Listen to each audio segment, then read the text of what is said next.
Hello everyone. सो आज की इस वीडियो में हम जानेंगे किरचॉफ इक्वेशन क्या होती है और किरचॉफ इक्वेशन का जो डेरिवेशन है वो किस तरीके से हम करते हैं।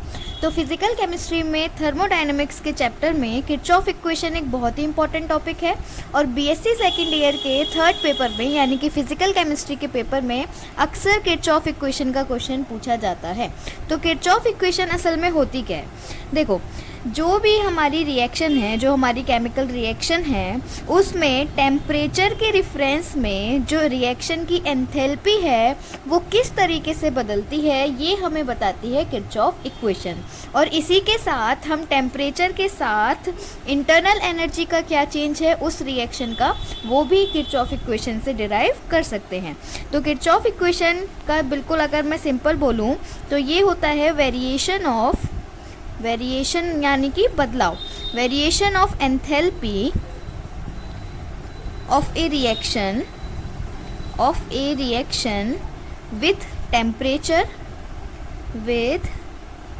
Temperature is known as Kirchhoff's equation. और एंथैल्पी के साथ साथ मैं आपको इंटरनल एनर्जी के बारे में भी बताऊंगी, मतलब इंटरनल एनर्जी का वेरिएशन टेम्परेचर के साथ कैसे होता है उसके बारे में भी मैं डिराइव करके आपको मतलब साथ में ही बताऊंगी। ठीक है, तो ये हो गई हमारी किरचॉफ इक्वेशन।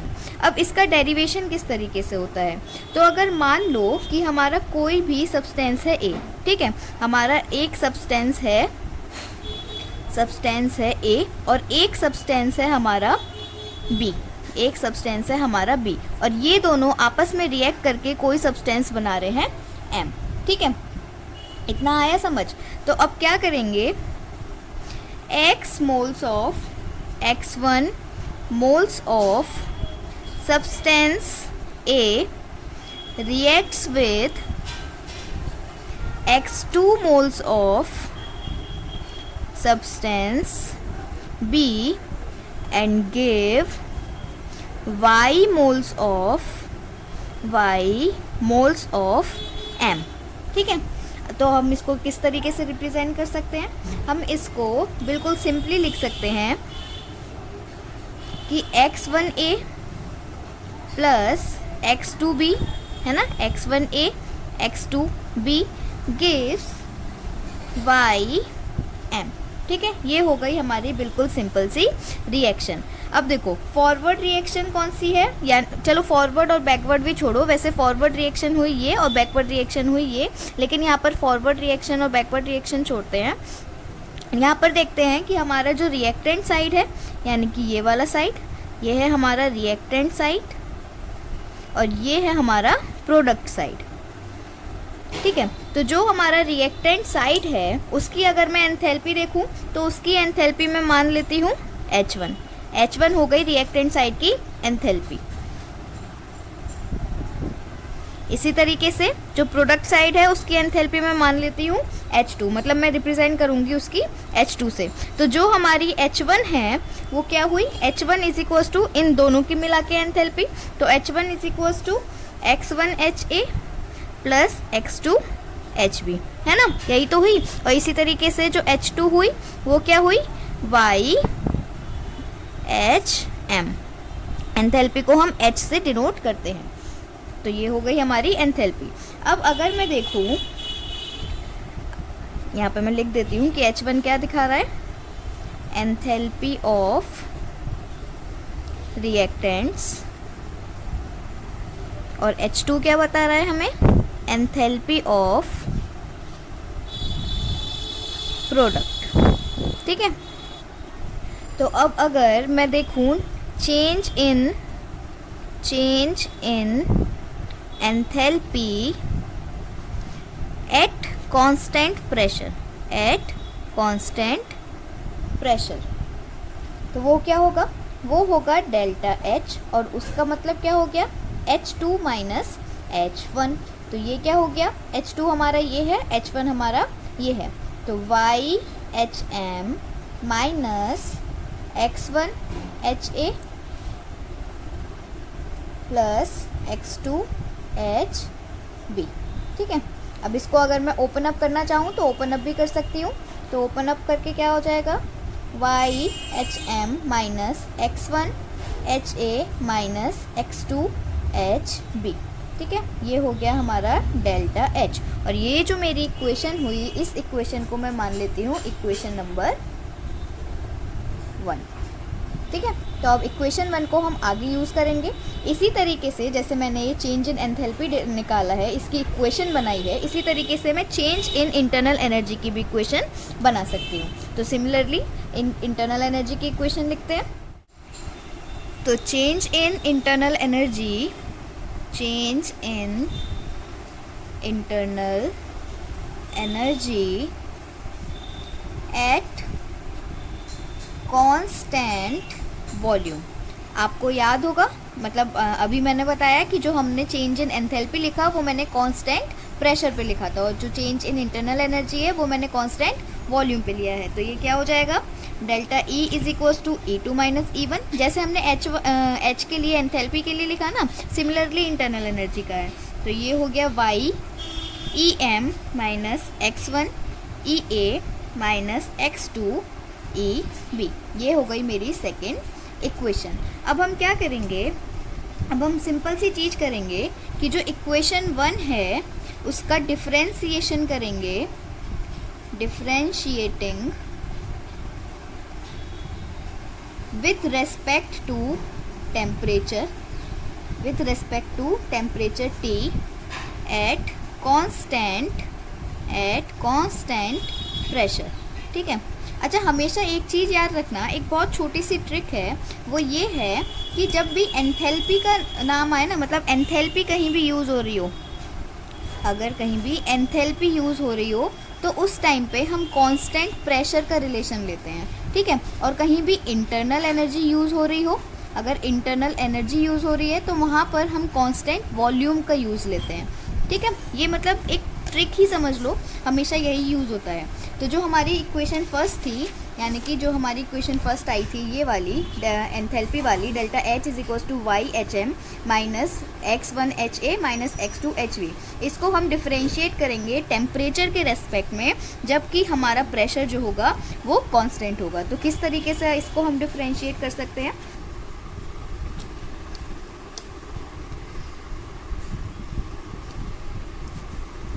तो देखो हमने इसको डिफरेंशिएट किया, d delta H dt at constant pressure is equals to y dHm by dt at constant pressure minus x1 dHa upon dt at constant P minus x2 dHb upon dt at constant P। अच्छा देखो यहाँ पर ये जो हमने y, x1 और x2 बाहर लिखे हैं, क्यों लिखे हैं ये, क्योंकि ये तो हमने नंबर ऑफ मोल्स को माना था, है ना, मतलब ये एक कांस्टेंट चीज़ है, इसलिए उस कांस्टेंट चीज़ का डिफरेंशिएशन नहीं होता है, इसलिए हम उसको ब्रैकेट के बाहर लिखेंगे। ठीक है, अब ये हो गई हमारी इक्वेशन 3। अब इसी तरीके से जो हमारी इक्वेशन आई थी, ये वाली इक्वेशन 2 आई थी, इसका डिफरेंशिएशन भी करूँगी मैं सिमिलरली। तो इसका डिफरेंशिएशन कैसे करूँगी, मतलब अब क्या करूँगी, अब करूँगी differentiating equation 2 with respect to temperature T, लेकिन एट कांस्टेंट वॉल्यूम, तो देखो ये रही मेरी इक्वेशन डेल्टा E वाली। तो मैं इसको किस तरीके से लिखूंगी, मैं इसको भी सिमिलर लिखूंगी जैसे डेल्टा H वाला लिखा था। तो D delta H by delta T at constant volume equals to Y E, sorry यहाँ पर आएगा E, क्योंकि हम इंटरनल एनर्जी वाली इक्वेशन डिफरेंशिएट कर रहे हैं, upon dt at constant V minus x1 del EA upon dt at constant V and minus x2 delta EB by dt at constant V। ठीक है, ये E है एट कांस्टेंट V, और ये हो गई हमारी इक्वेशन 4। अब ये जो हमारी इक्वेशन 3 है और इक्वेशन 4 है, इसमें हम क्या चेंज कर सकते हैं, इसमें हम सिंपल सा चेंज कर सकते हैं कि वी नो, हमें पता है कि जो Cp होता है वो किसके बराबर होता है, dH by dt at constant pressure, और जो CV होता है वो किसके बराबर होता है, DE/dt एट कांस्टेंट V। ठीक है, तो ये हमें पता है CP और CV क्या होता है। अब ये जो CP और CV है ये क्या होता है, तो CP का मतलब होता है हमारा heat capacity eight constant pressure. ठीक है, और इसी तरीके से जो हमारा CV होता है वो क्या होता है, heat capacity eight constant volume. ठीक है, अब CP और CV हमें पता है कि CP इक्वल्स टू DH/dt, तो हम इस चीज़ को कहाँ पुट कर सकते हैं, यहाँ पुट कर सकते हैं। मतलब DH/dt की जगह क्या लगा सकते हैं, CP, ऐसे ही इसमें और ऐसे ही इसमें। इसी तरीके से DE और अपॉन DT के लिए हम क्या यूज़ कर सकते हैं, हम यूज़ कर सकते हैं CV। तो इन दो इक्वेशन में, थर्ड इक्वेशन और फोर्थ इक्वेशन में हम ये दोनों चीज़ करेंगे सब्सटीट्यूट। तो देखते हैं क्या इक्वेशन बनती है हमारी। तो अगर मैं इस इक्वेशन में CP को सब्सटीट्यूट करूं तो ये क्या हो जाएगी equation, d∆H/dt upon P is equals to, इसकी जगह मैं लगा दूंगी CP, है ना। और कौन से उसके लिए है, कौन से स्पीसी के लिए है, वो है M के लिए। तो क्या हो जाएगा, यहाँ पर हो जाएगा YCP और ब्रैकेट में M, यानी कि M वाली स्पीसी के लिए है। इसी तरीके से -X1 CPA minus X2 CPB, और ये पूरी जो हो गई, ये पूरी किसके बराबर होगी, डेल्टा CP, यानी कि पूरा जो चेंज है रिएक्शन का हीट कैपेसिटी का एट कांस्टेंट प्रेशर, ये हो जाएगी उसके बराबर। ठीक है, ये हो गई हमारी इक्वेशन 5th।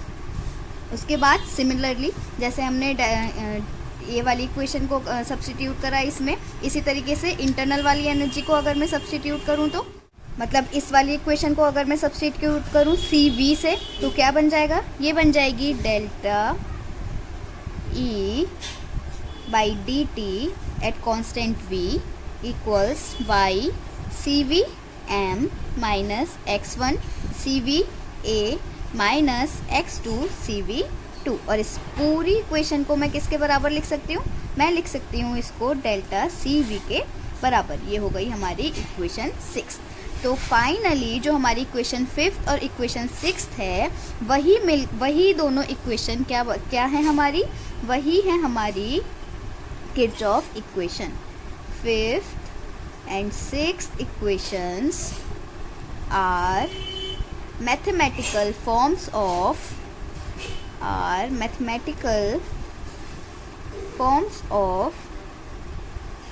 Kirchhoff equation.